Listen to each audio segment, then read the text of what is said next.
This World Must Die by H.B. Fyfe. Lou Phillips sat on the cold metal deck of the control room, seething with a growing dislike for the old man.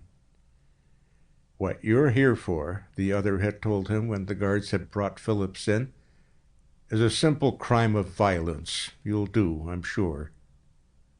The old man paced the deck impatiently while a pair of armed guards maintained a watchful silence by the door. Two more men in plain gray shirts and trousers sat beside Phillips, leaning back sullenly against the bulkhead. He guessed that they were waiting for a fourth, remembering that three other figures had been hustled aboard with him at the lunar spaceport. The door slid open, allowing another youth in gray uniform to stumble inside. One of the guards in the corridor beyond shoved the newcomer forward, and Phillips's eyebrows twitched as he had a closer look. This last prisoner was a girl. He thought she might have been pretty, with a touch of lipstick and a kinder arrangement of her short ash-blonde hair, but he lowered his eyes as her hard, wary stare flickered past him. She walked over to the bulkhead and took a seat at the other end of the little group. The old man turned, scanning their faces critically. "I'm in charge of a peculiar project," he announced abruptly. "The director of the lunar detention colony claims that you four are the best he has, for our purposes." Long habit kept the seated ones guardedly silent. Seeing, apparently, that they would not relax, he continued. "You were chosen because each of you has received a sentence of detention for life because of tendencies toward violence in one form or another.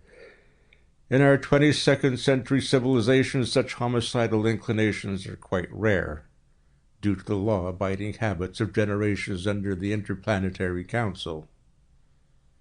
He'd been pacing the cramped space left free by the equipment, the guards, and the four seated prisoners. Now he paused, as if mildly astonished at what he was about to say. "In fact, now that we're faced by a situation demanding illegal violence, it appears that no normal citizen is capable of committing such an act. Using you may eliminate costly screening processes and save time. Incidentally, I'm Anthony Varrett, Under Secretary for Security in the Council." None of the four showed any overt sign of being impressed. Phillips knew that the others, like himself, were scrutinizing the old man with cold, secretive stares. They'd learned through harsh experience to keep their own counsels. Varrett shrugged. "Well then," he said dryly, "I might as well call the roll. I've been supplied with accurate records." He drew a notebook from his pocket, consulted it briefly, then nodded at the man next to the girl. "Robert Brecken," he recited, "age 31, 6 feet, 185 pounds, hair reddish-brown, eyes green, complexion ruddy. Convicted of unjustified homicide by personal assault while resisting arrest for embezzlement. Detention record unsatisfactory. Implicated in 2 minor mutinies." He glanced next at the youth beside Phillips. "Raymond Truesdale, age 22, 5 feet 5, 130. Hair black, eyes dark brown, complexion pale. Convicted of 2 suicide attempts following failures in various artistic fields. Detention record fair. Psychological report poor." His frosty eyes met Phillips's. "Louis Phillips, age 26, 5'10", 180. Hair brown, eyes brown, complexion darkly tanned." That was before Luna, wasn't it, Phillips? "Convicted of unjustified homicide, having assaulted a jet mechanic so as to cause death. Detention record satisfactory." The blonde girl was the last in Varrett's review. "Donna Bailey, age 23, 5'5", 115. Hair blonde, eyes blue, complexion fair. Convicted of manslaughter by negligence while piloting an atmosphere sport rocket in an intoxicated condition. Detention record satisfactory." Varrett fell silent, regarding them with cynical disgust. His lips twisted slightly with distaste. "There we have it," he said. "A violent-tempered thief from the business world, an over-expensive purchase by a rich playboy who became his widow by her own negligence, a mentally unstable fool who thought he was artistically gifted, and a rocket engineer who was too brutally careless with his own strength when irritated by a space-fatigued helper. I wonder if you'll do." Phillips felt impelled at last to speak. "Just what plans do you have for us?" he demanded harshly. "Nothing complicated," replied Varrett, matching his tone. "We need you to perform a mass murder." Phillips blinked, despite his prison-learned reserve. He heard the girl suck in her breath sharply and felt the youth beside him begin to tremble. "I've shocked you, I see," sneered Varrett. "Well, I assure you it shocks me also, probably a good deal more since I've lived a normal life. However, this is the background. About 3 months ago, we had reports of the outbreak of a deadly plague in one of the asteroid groups. As near as can be determined, it was spread by the crew of an exploratory rocket after the discovery of a new asteroid. It began to sweep through the mining colonies out there with the velocity of an expanding nova." "Where was your health department?" asked the man named Brecken in a sneering tone. Varrett frowned at him. "Several members gave their lives trying to learn the nature of the disease. We have no information to date, except a theory that it attacks the nervous and circulatory systems, because the reports indicate that the reason of the victim is markedly affected as the disease progresses. Not a single survivor is known. They all die in raving insanity. We don't even know with certainty how it's communicated." "What are you doing?" asked Phillips. "Isolation. It's all we can do, until our medical men can make some progress. We evacuated an asteroid colony and began to ship into it any person showing any of the symptoms, using a cruiser piloted by remote control. That was where we slipped." "How?" "On the last trip, unless we have not really collected all the sufferers, we lost control. Someone being transported knew his spaceships. Shortly thereafter, a gibbering lunatic got on the screen and threatened the escorting rocket. He announced the cruiser would head for Mars, where the passengers would demand their freedom, their past reasoning with." "Can't say I really blamed them," Phillips remarked. "Blamed them? Of course not. Neither do I. What has that got to do with it? What has the Council so worried is that this thing will get loose on Mars, that it may even be carried to Earth and Venus. There are over 100 persons in that ship, no longer responsible for their actions, but capable of causing deaths by the billions. We want to help them, but we simply must hold the line on this quarantine until we solve the medical problem." They stared at him in silence, and Phillips noticed that the old man's forehead was moist with tiny beads of perspiration. "Don't you see? They're as good as dead. No knowledge or help of man can save them, as of this moment. If we are ever to be of any help, we must prevent a worse catastrophe." "Yes, the survival ship is a world in itself, but this world must die." For a minute or two, it seemed to Phillips that he could hear each person in the control room breathing. Finally, there was a small sound of cloth rubbing on metal as Brecken stirred. "Why pick on us?" he rasped from his seat on the deck. "I'm no volunteer." "I know what you are," replied Varrett sharply. "I know what all of you are. You've been chosen for this mission of murder because you're the only people in our culture who are capable of this kind of violence. You've broken our laws, and this is your punishment. It would take us too long to find others like you who had merely never faced the same circumstances that sent you forward to Luna. We've made attempts to attack this vessel. Manned by normal men, our ships could accomplish nothing." "Why not?" asked Phillips. "The crews found that they couldn't kill." "What?" "It amounts to that. One pilot blacked out at the start of an offensive approach. He lost contact before recovering. You realize how quickly that happens at interplanetary speeds. On several other ships, there were passive mutinies. One was destroyed. How? We don't know. Why don't you get some men in your Department of Security? Sneered Brecken. Varret sighed. It was far from simple cowardice. The crews had fine records. We've been civilized too long. So long that the idea of deliberate killing unnerved them. As to the one ship that did make some motion to attack, it may have been destroyed by the cruiser's defenses, or even by sabotage. Somebody may quite possibly have found the mission too repulsive to face with complete sanity. He was interrupted by a uniformed man who slid the door open and gestured significantly. Varret paused. He nodded, and the newcomer retired. "I have only a few minutes," said the old man, facing them again. "To be brief, this patrol vessel is armed with the best we have in guided atomic missiles and sensitive detection devices. Technical manuals are supplied for everything we could think of, though I doubt you'll need them. We've brought you to within a few hundred miles of them. In a few minutes, my men and I will transfer to an escort ship. We will slip in behind Deimos, not too far away, and pick you up afterward to land you on Mars. Any questions?" "Yes," said Phillips. "What?" "Why should we do anything at all?" Varret's lips tightened. The guard shrugged contemptuously. "I was told to expect that attitude," the old man admitted.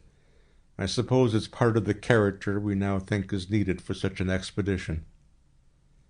"You could hardly expect cooperation," Phillips pointed out. "Laws against any kind of homicide are all well enough, but I, for one, don't see why I should draw the same sentence as a murderer. I had to protect myself or die, probably through having that crazy fool blow up my rocket room."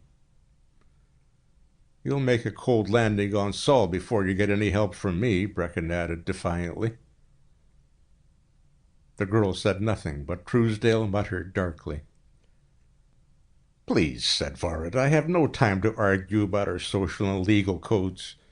The Council foresaw that the threat of being yourselves subject to this plague might not be enough. If you succeed in destroying or even immobilizing the cruiser, I can offer you anything you want short of unsupervised liberty. You must still be watched as potential dangers to society, but you may otherwise be as wealthy or independent as you wish." He motioned to the guards, who'd begun to fidget impatiently. Wordlessly, they left the compartment. "You can settle your relations among yourselves," said Varret. "We chose Bailey partly because she's piloted rockets privately, and Phillips because he was a space engineer. Perhaps Brecken could handle the torpedoes. I do not know." He rubbed his chin uneasily. "Frankly, I find intimate discussions of the affair repulsive. I hope you'll decide to do what is necessary for the welfare of Earth." He turned abruptly and left the control room. They heard distant voices exhorting him to hurry. 2. Brecken arose and crept furtively to the door. He leaned out to peer down the corridor. The nervous Truesdale bounced up the crowd behind him. Phillips and the girl looked at each other. She shrugged, and they too got to their feet. She turned to the instrument panels, and after a moment Phillips joined her.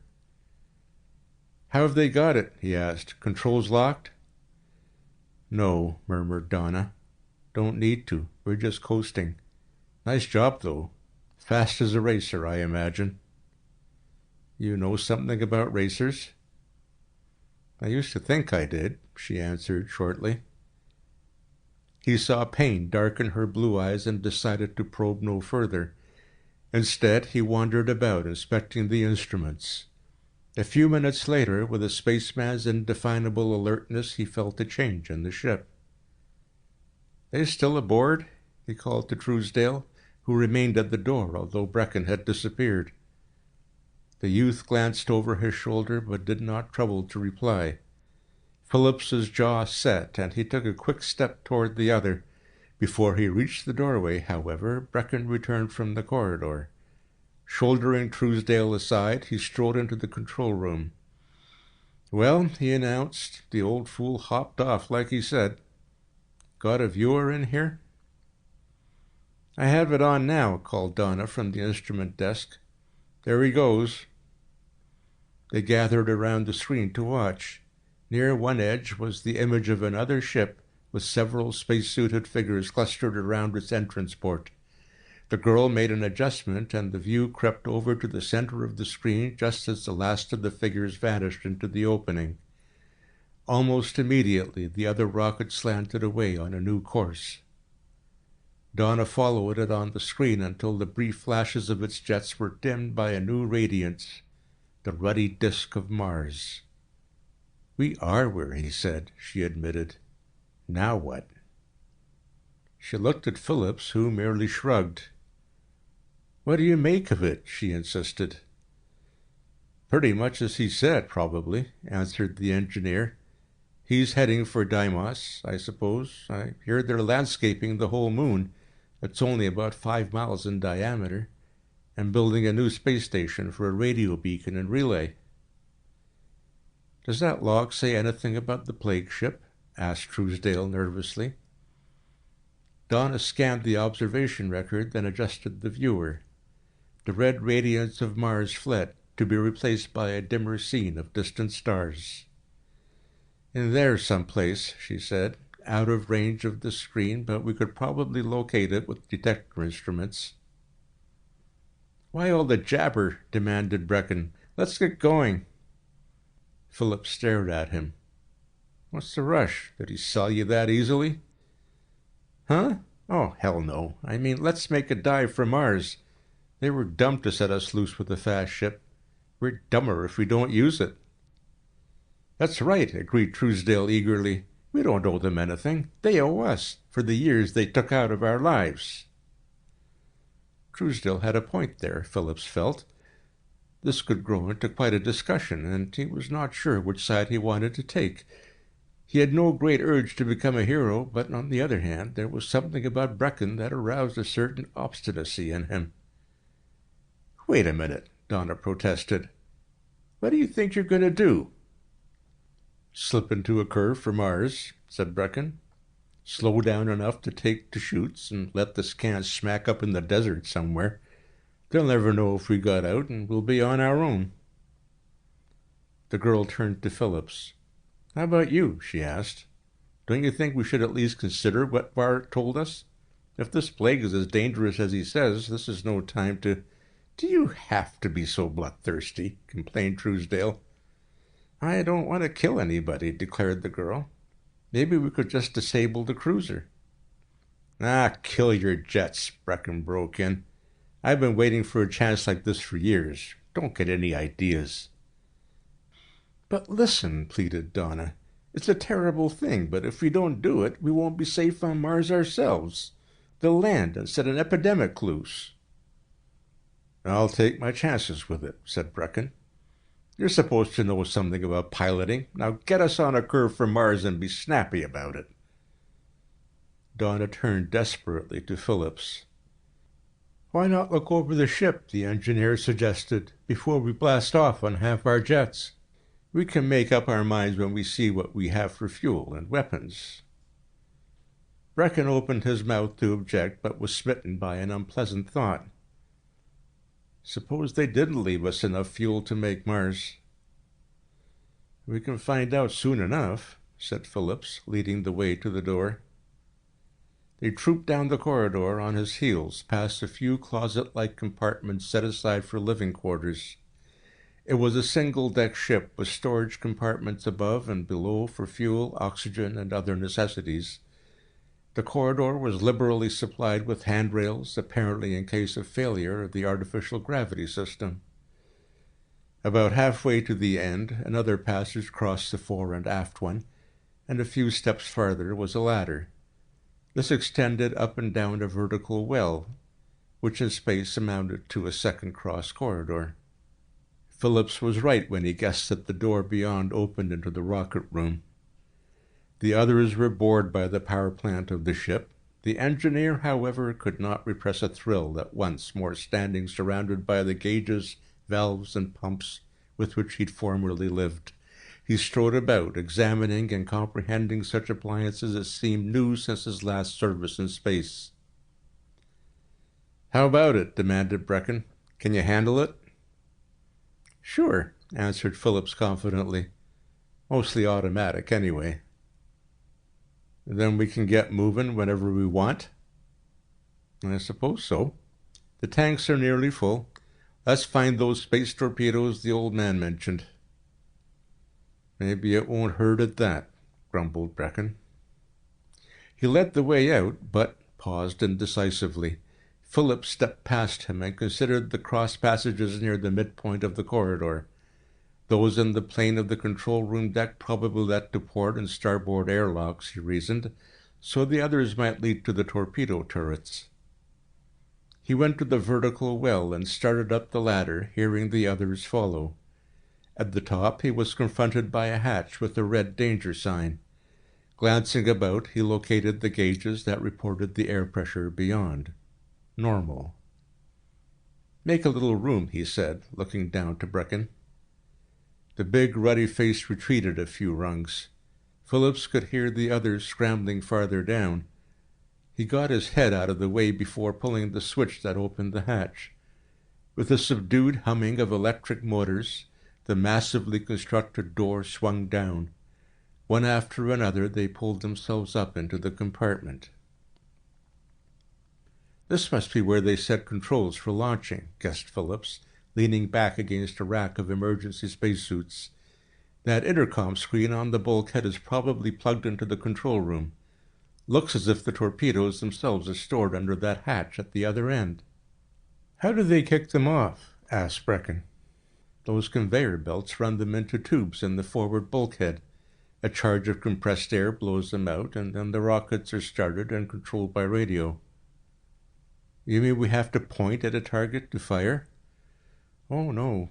Once the rockets are going, the torpedo can be maneuvered and aimed anywhere by remote control." "I've seen enough," announced Truesdale. "I'm hungry." At that, they all decided to return to the main deck. Phillips carefully closed the airtight hatch as they left, then followed the others in search of the galley. Later, after a very unsatisfactory meal of packaged concentrates, they loitered sullenly in the control room once more while Donna studied the controls. Phillips had finally decided that he could wear the third spacesuit on the rack if he had to. He was idly examining the tools supplied with it when his thoughts were interrupted. Young Truesdale had been monkeying with the range indicator for some time, but now his sharp outcry drew all eyes to him. The others immediately gathered to peer over his shoulder. A needle flickered wildly from one side of the dial to the other. "Here, get it balanced," said Phillips, thrusting a powerful arm between the crowded bodies. As his deft adjustment steadied the needle, he stepped back and leaned against the bulkhead to study their faces. Truesdale's was pale. "It's them," he panted. "Well," asked Donna, "what'll it be?" "What do you mean?" demanded Brecken, red-faced. "It'll be get damn well out of here, that's what it'll be." "Let's see you go," invited the girl coolly. "How well do you pilot a rocket?" Brecken's jaw dropped. "What? You crazy? Did you swallow all that stuff the old man told you?" he sputtered. "Why not?" asked Donna. "They didn't bring us all the way out here for nothing. Varret was scared. If it's that dangerous, somebody just has to do it. And we're here." "Not for long," said Brecken in an ugly tone. "Get hot on those controls. You, Phillips, run back to that rocket room and see that things work." "You try it," suggested the engineer quietly. He would have preferred to avoid the trouble the girl had been stirring up, but he did not relish Brecken's tone. A few days off Luna, he reflected, and already he was getting independent. "Listen," said Donna, encouraged in her defiance. "When I touch those controls, we'll go right up and touch noses with them. You better have a torpedo ready." She turned to the banks of buttons and switches. Muffled thunder from the stern jets trembled through the hull as the men staggered. 3. Brecken recovered his balance first. With a snarl, he grabbed the girl by the nape of the neck and shook her roughly. Glimpsing Phillips's cold sneer, he reached back and seized a heavy metal bar from the spacesuit rack. "Now, damn it," he grated, "you'll do like I tell you. And you, get back there and see that those tubes recharge okay." Phillips felt a hard anger swelling in his throat. From the corner of his eye, he saw Truesdale shrinking back against the bulkhead. He glanced about desperately for something with which to parry Brecken's bar. It was the girl who broke the tense silence. With a gasping intake of breath, she reached up to claw at Brecken's face. Cursing, the man twisted his head away to protect his eyes. He released his grip on the girl's neck and swung a clumsy backhand blow at her head. Donna stumbled and collapsed to the deck. Now or never, Phillips told himself. Without waiting to think, he hurled himself forward. Brecken saw him coming and tried to shift around to meet the engineer's charge. Phillips crashed into him shoulder first, and they both brought up against the opposite bulkhead with a thud. He concentrated all his strength into wringing the other's forearm until he heard the bar clang to the deck. Brecken clubbed him on the side of the head with a wild left swing, and Phillips found the big man's foot in the way when he tried to sidestep. He lost his balance, but kept his grasp on the other so that they went down together, thrashing about for some opening. Brecken was red-faced with a maniacal rage. Beads of saliva sprayed from his twisted lips as he sputtered curses.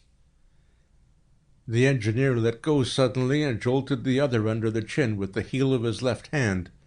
The man arched backward, but Phillips caught a knee in the chest that sent him slithering across the deck. As he drove to twist to his hands and knees, he saw Brecken groping for the bar. Never reach him, thought Phillips frantically. Thrusting one foot against the leg of an anchored data desk, he raised himself half upright as he lunged desperately at Brecken. Strangely, it occurred to Phillips for a fleeting lapse of time that old Varrett had been reasonably astute in his selections, if he desired violent-tempered throwbacks. Then the breath was knocked out of him as he smashed into Brecken with a force that sent them both hurtling into the bulkhead. The other's grunt of pain was almost lost beneath the sharp smack of bone against metal. Phillips scrambled up hastily, but his opponent lay still. Over by the data desk, Donna was beginning to squirm quietly and make groping motions with her outstretched hands. Truesdale had retreated to the forward end of the control room, his features blanched by apprehension. "I'll bet," thought Phillips, "that old Varrett slipped up in your case, my lad. Your reaction to violence must be what they call normal." He beckoned brusquely. "Give me a hand with him," he ordered. Brecken still showed no sign of consciousness. Truesdale approached warily, and with his aid, Phillips lifted the unconscious man. With their burden limp in their hands, they staggered down the corridor to one of the sleeping compartments. There they slung him into a bunk. "He needs attention," said Truesdale. "He won't get it from me," snapped Phillips. "Lumps on the head were his idea. There's no time to fool with him." He pulled the sliding door shut, noticing that it had no lock. Since Brecken would probably be some time recovering, however, he put that out of his mind. Having returned to the control room, they discovered Donna sitting up. At the sight of them, she pulled herself somewhat shakily to a standing position and brushed back her blonde hair. "What happened?" she asked. "He bumped his head on the bulkhead," said Phillips shortly. This was accepted without comment. They turned to the instruments and examined the dial of the range indicator. "They aren't very far away," said Donna quietly. "Where do you stand now, Phillips?" "I suppose we better do it," he admitted. "Pretty vicious, aren't you?" "No," she snapped. "I don't like it either. I've never caused the death of any human being." "Oh, sure. That's why you were on Luna." She looked at him levelly in the eye, but her shoulders drooped a trifle with the resignation of one who's often been disbelieved. "My husband was a nice guy," she murmured, "but he never did know when he had a drink too many for piloting his jet. He passed out trying to give me a wild ride, and I got to the controls just in time to crash land the rocket. That's where they found me before I came to." "Oh," said Phillips. "Not half as hard as I'm trying to pretend," Donna went on, "even after a year on Luna. But I was a nurse before I was married. I'm thinking about what it'll be like if this plague hits the planets before they find something to fight it with. The children. Imagine that, will you?" Phillips stared at the range indicator. It seemed there were times when an ugly thing had to be done for the common good. He wondered how the old-time executioners had felt in the days when there had been judicial homicide. There were still jailers, for that matter, and men who butchered cattle. "Call it a mercy killing," murmured Donna between pale lips. "Maybe you think that isn't still done once in a while, in spite of modern society." Phillips grunted. "Well, if you can watch at this end, Truesdale and I can go set up a couple of torpedoes. I hope those rocket blasts didn't give us away." "According to Varret," said Truesdale, "there can't be many of them still able to think straight enough to stand on watch. I wonder what it's like." Phillips glanced askance at him, but led the way into the corridor. First of all, he stopped at the rocket room to check the tube readings. The fired jets had been automatically recharged. They left the rocket room and climbed the ladder to the turret. Once inside, Phillips spent the first few minutes inspecting the equipment and thumbing through the manuals left there by Varret. Finally, the bored Truesdale broke in upon his study. "That old goat must be crazy to think he could toss us out here and have us act like a trained crew. How can we even hope to do anything right without blowing ourselves up?" "We could try," said Phillips coldly. "It shouldn't be impossible to get one started, at least." He found the twin control panels in the bulkhead and pulled a pair of switches. There was a smooth humming and a slight click as two hatches in the deck slid open. Slanting metal chutes rose out of the dark apertures just behind the conveyor belts. "Look at those babies," breathed Phillips.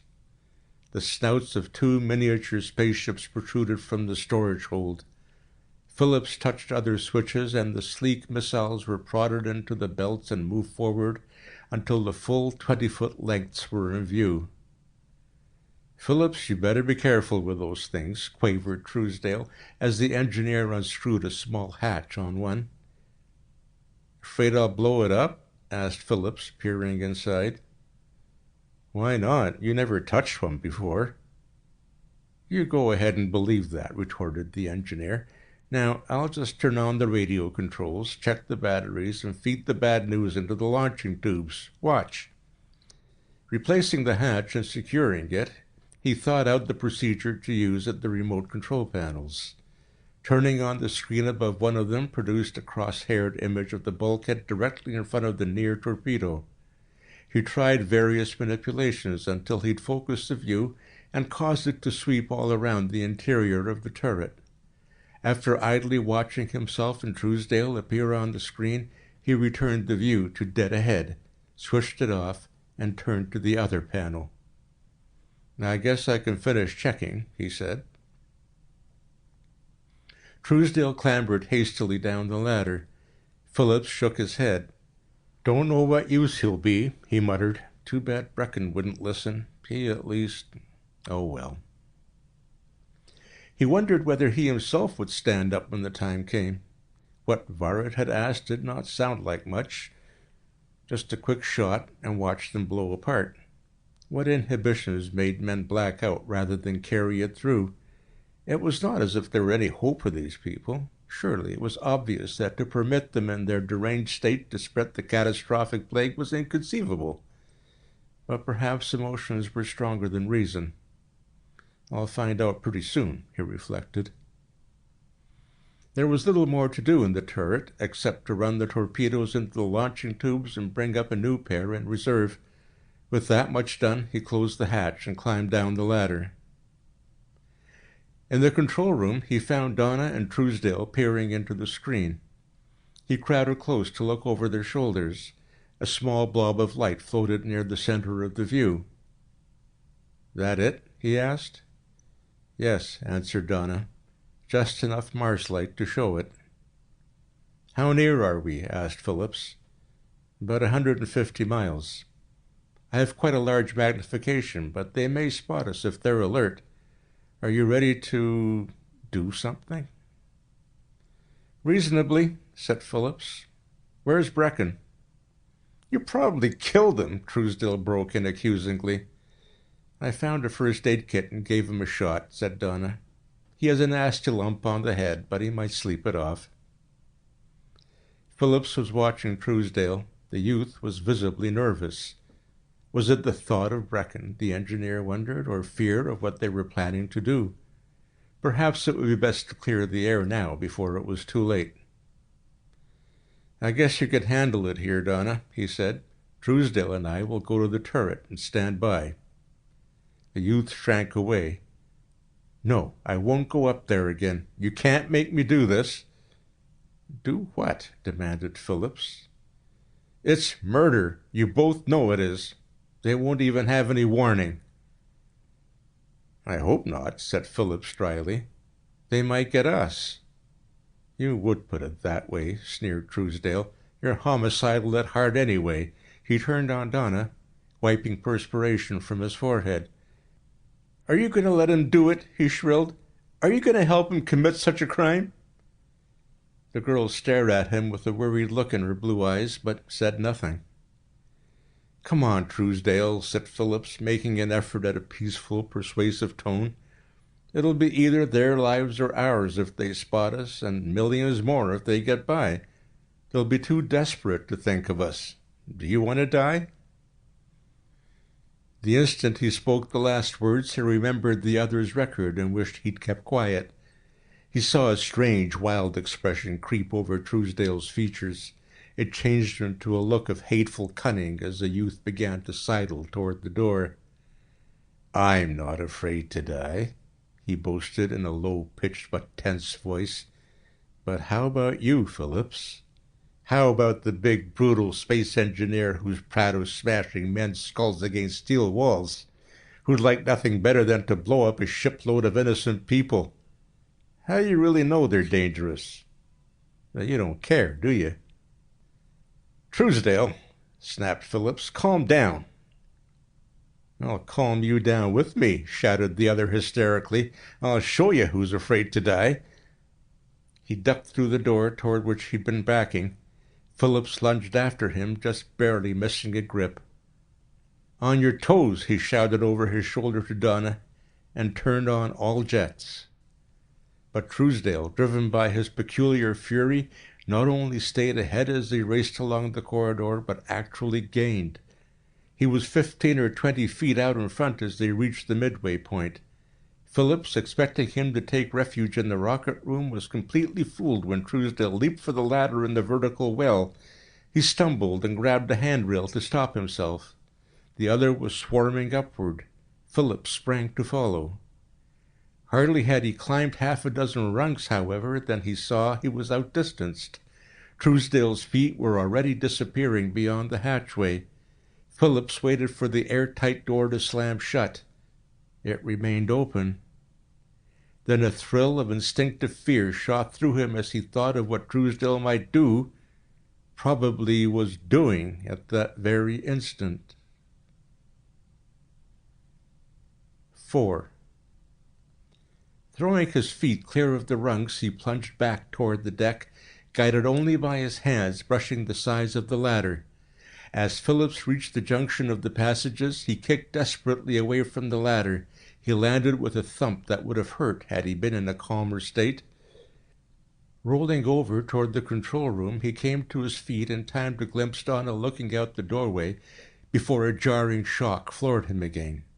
The deafening roar of an explosion resounded in the corridor as a brilliant light was luridly reflected from somewhere behind him. The bewildering force hurled him at the deck. He saw he couldn't prevent his head from striking. Phillips found himself on hands and knees, staring stupidly at the deck a few inches past his nose.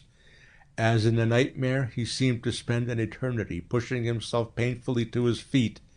Clutching a handrail, he finally made it. He saw Donna kneeling in the doorway, hand to head. As he watched, the girl looked at her hand and dazedly pulled out a handkerchief to wipe off the blood. Then Phillips became aware of a high breeze in his face. Behind him, the sound of rushing air rose to a moan, then to a shriek. That shocked him to his senses. "Button up!" he screamed above the noise, bringing his hands together in an urgent gesture understood by all spacemen. As the girl staggered to her feet, he whirled and leaped toward the junction of the cross corridors.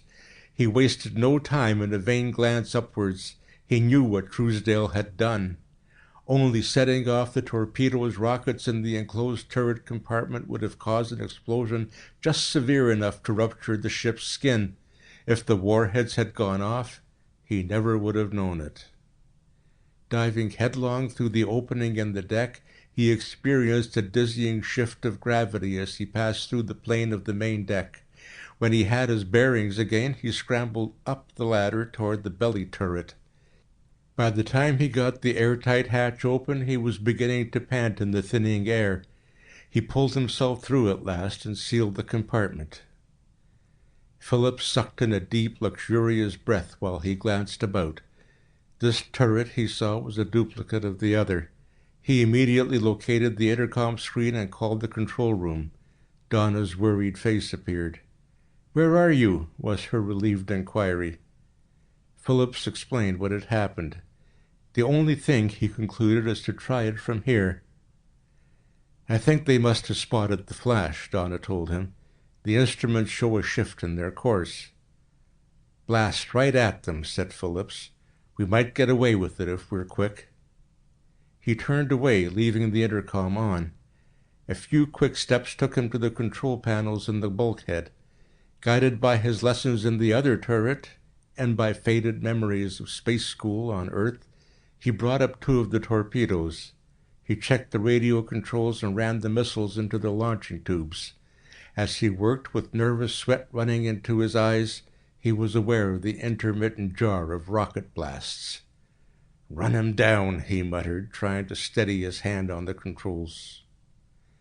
He had a hand at each panel, with the torpedoes poised viciously in the tubes, when he heard Donna shout, shrill with excitement, over the intercom. Instantly he launched the missiles. He started the rockets by remote control and scanned the screens for sight of the other vessel. For a moment his view was confused by the expanding puff of air, then that froze and drifted back to the hull, and he could see the stars. Donna's voice, strained but coldly controlled, came over the intercom with readings from her instruments. He corrected his courses accordingly. Then he saw the image of their targets centered on one screen, so he concentrated on steering the other missile. He made the nose yaw, but was unable to locate anything on its screen. "You're sending one of them too far above, I think," Donna reported. "I have something wrong," he shouted. "I can't spot them at all for that one. The jets must be out of line and shooting it in a curve."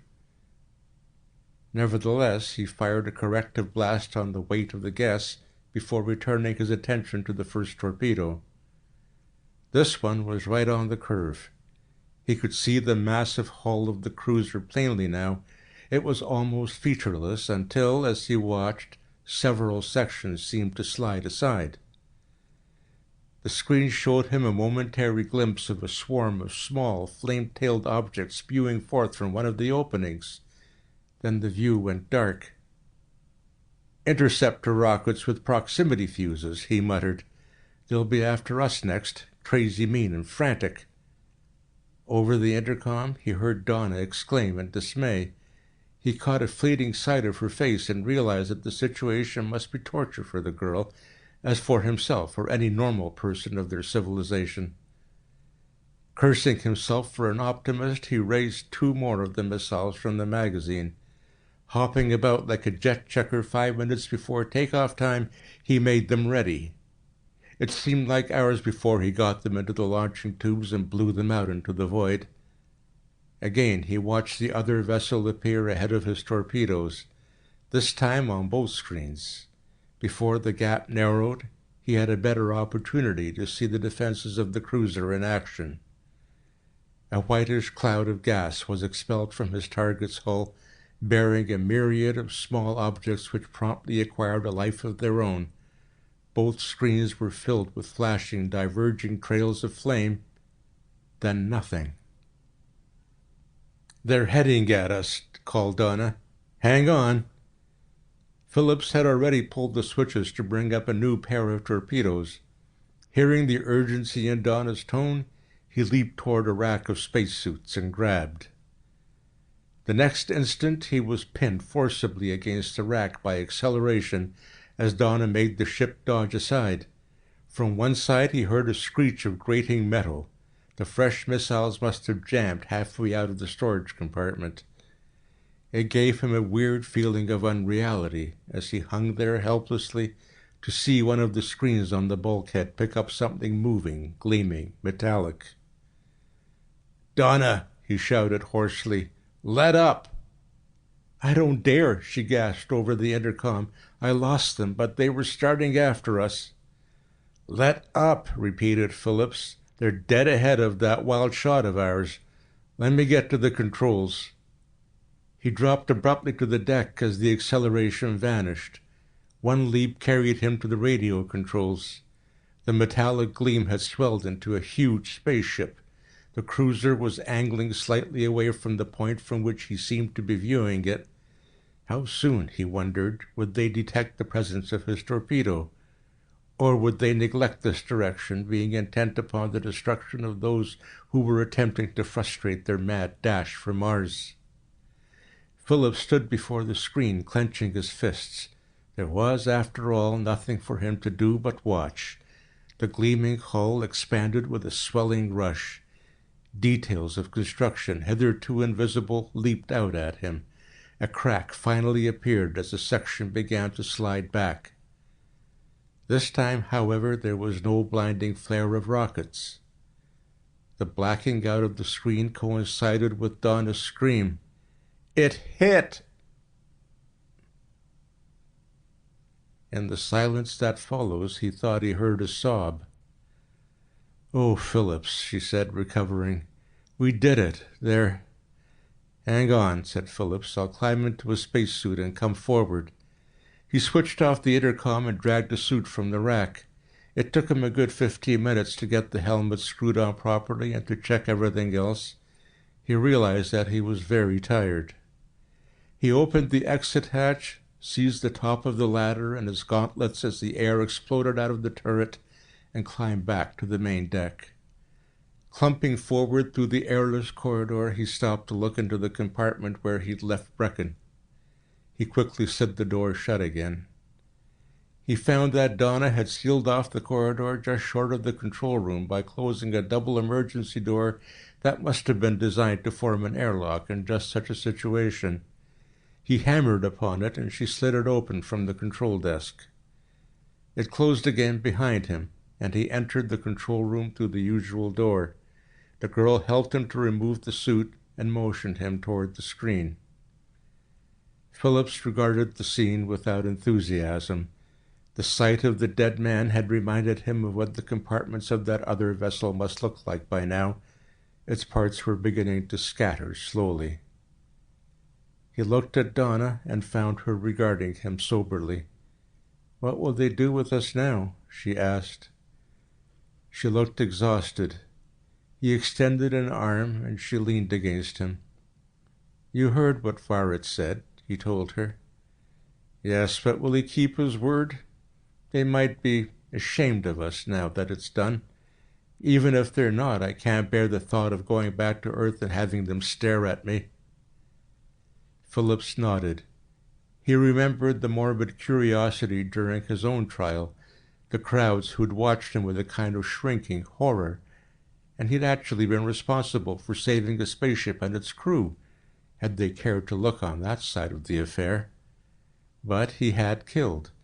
That was no longer the action of a normal human being, according to popular thinking. "I guess you and I are the only ones who will understand one another from now on," he shrugged. Donna smiled faintly, just as the signal sounded on the communication screen. It was Varret, looking pale and strained. He listened to Phillips's account, including the deaths of Truesdale and Brecken, and apologized for his appearance. He had, he informed them, been unpleasantly ill when he'd seen the explosion. "It was a terrible thing," Varret continued sadly, "but necessary. They were beyond reasoning with and a deadly menace." He pulled himself together and tried to hide his agitation by reminding them of his promise.